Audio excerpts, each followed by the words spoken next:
Hi everyone, I'm here with another video for you, and I've just started my fall semester of my tarot course.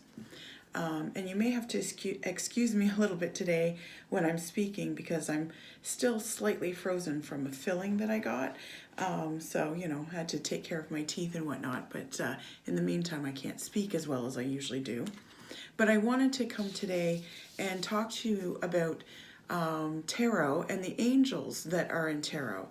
Because a lot of people don't realize that there's actually a lot of spirituality in tarot.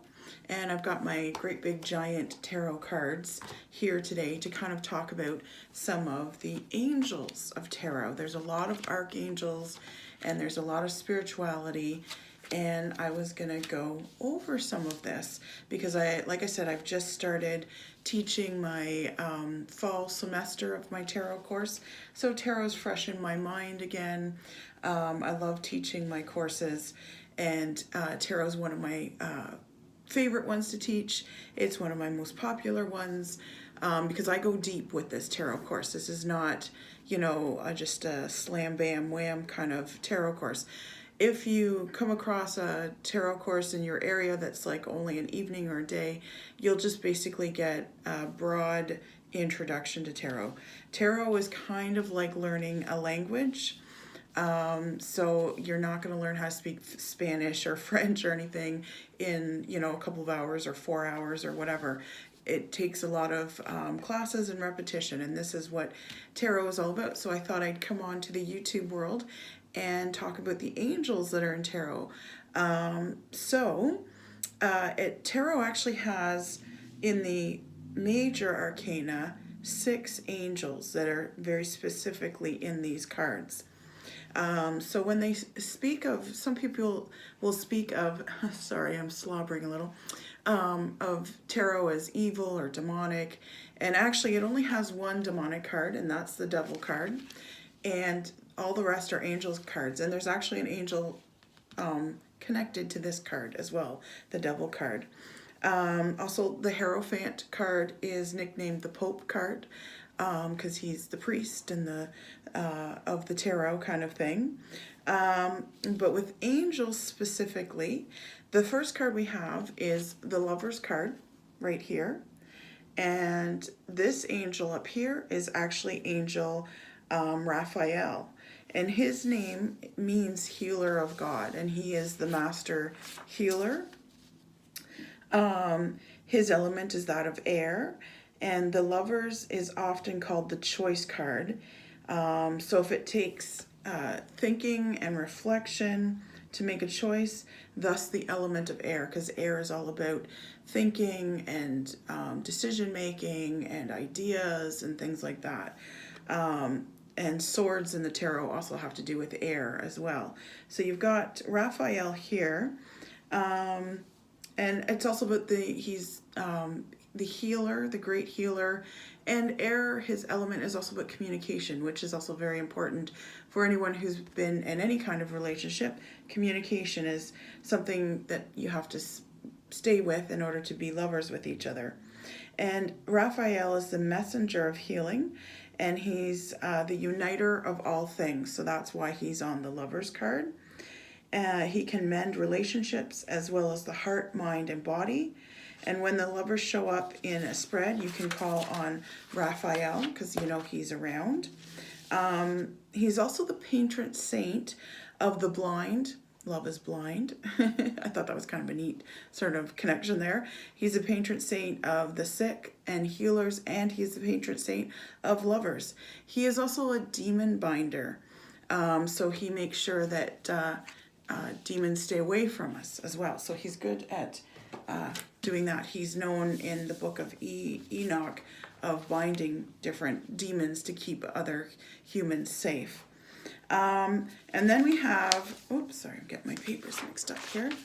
So we have Temperance. Now I love Temperance. Now you're going to hear some mixed things here because some people believe there's certain angels for other cards. So some people don't believe that this is Michael, but this is Michael the Archangel. He is the highest angel in heaven, And he is the warrior angel. Now he's got this red triangle, and you'll notice his wings are red because he's all about fire. He's that fiery burst of justice, in particular God's justice. So this card is represented by Archangel Michael.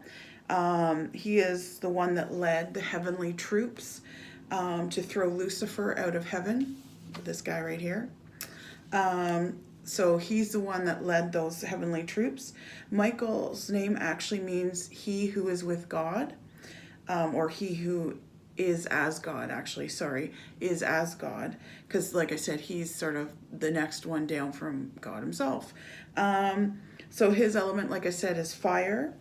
And I like that he's on the temperance card, because when this card comes up, a lot of times with clients, I'll say, you know, this means that you're tempered like that sword that has been put into the fire and pulled out and beaten with the hammer and put into the fire again and pulled out and beaten by the hammer, to the point where once you're quenched, you are now tempered, you are unbreakable.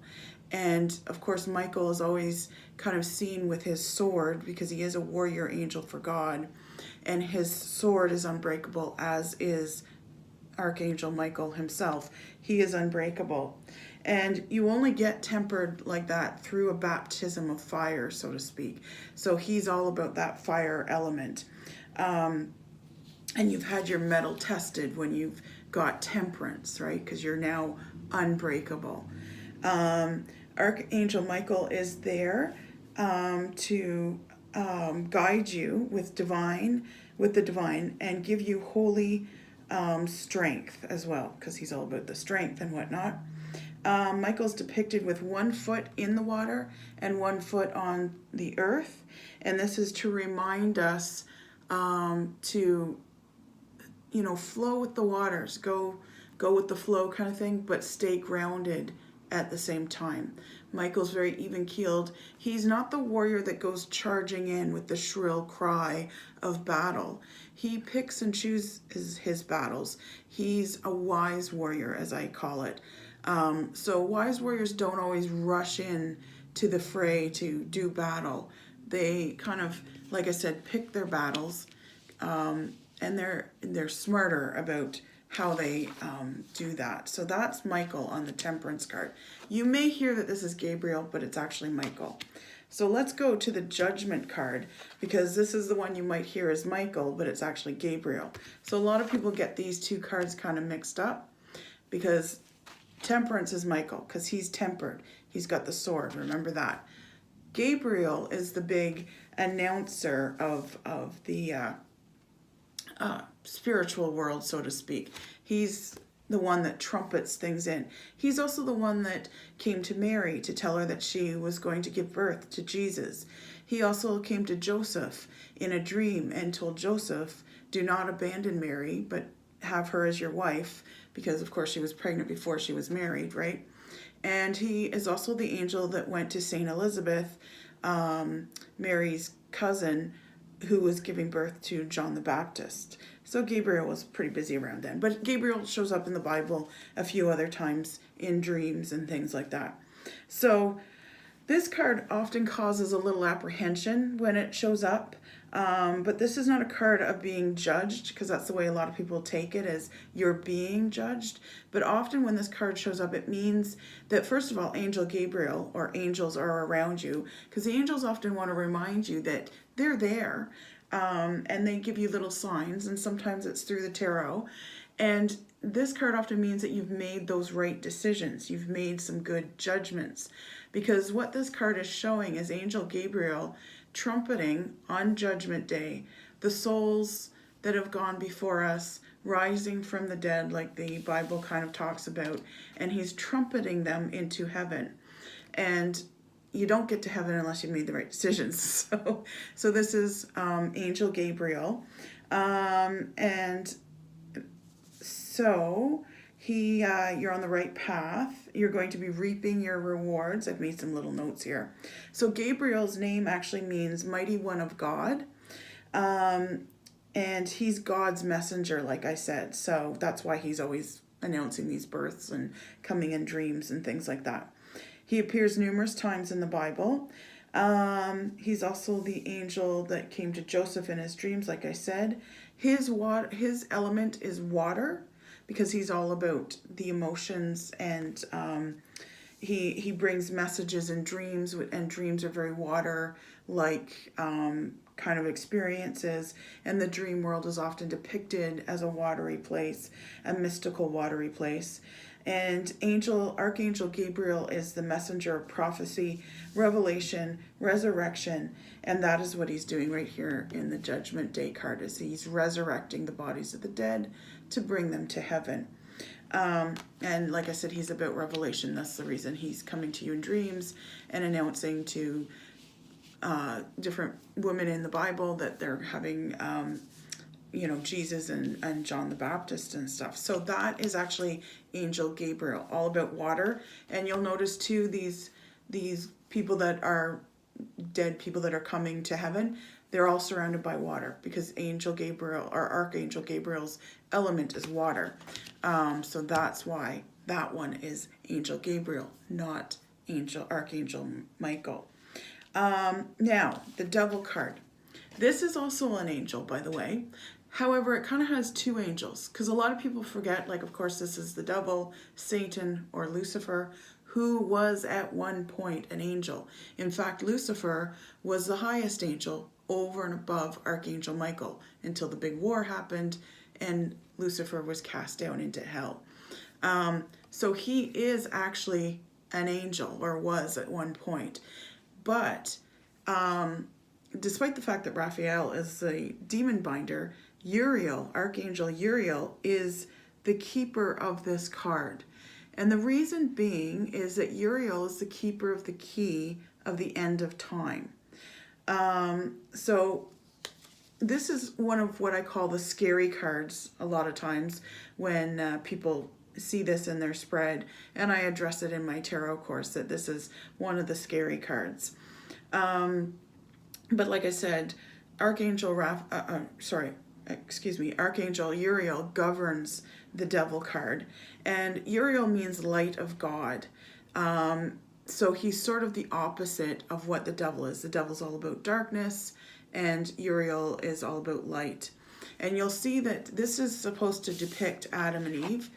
They're also in this card, the lovers. They're Adam and Eve there, but they're united, because that's what Archangel Raphael does.